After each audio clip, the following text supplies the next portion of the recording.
Observe les illustrations. Sur cette image, il y a une jolie maison construite il y a longtemps, qui apparaît ancienne, avec un joli jardin où on trouve des fruits, des arbres, de l'herbe. Il se compose d'un rez-de-chaussée, c'est la partie qui est en bas, où il y a des portes, 3 fenêtres.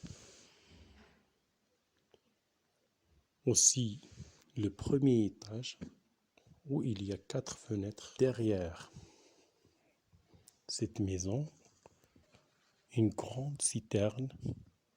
En bas de cette citerne, il y a un robinet, un arrosoir. Cette maison est clôturée par un grillage de poulailler. Alors, essayons de voir l'histoire de cette maison. On va lire le texte. Maison de vacances. Marcel Pagnol, auteur marseillais, se rappelle ses souvenirs d'enfance. Alors commencèrent les plus beaux jours de ma vie. La maison s'appelait la Bastide Neuve, mais elle était neuve depuis bien longtemps. C'était une ancienne ferme en ruine, restaurée 30 ans plus tôt par un monsieur de la ville qui vendait des toiles de tente, des serpillères et des balais. Mais la maison avait l'air d'une villa, et il y avait l'eau à la pile. C'est-à-dire que l'audacieux marchand de balais avait construit une grande citerne, accolée au dos du bâtiment, aussi large et presque aussi haute que lui. Il suffisait d'ouvrir un robinet de cuivre placé au-dessus de l'évier pour voir couler une eau limpide et fraîche.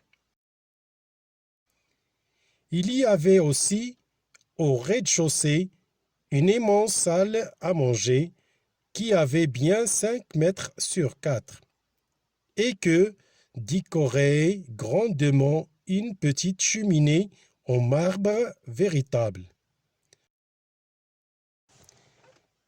Un escalier qui faisait un coude menait aux 4 chambres du premier étage.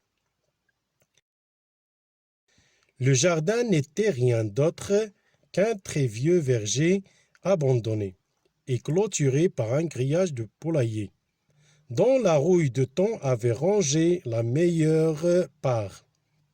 Mais l'appellation de jardin confirmait celle de villa.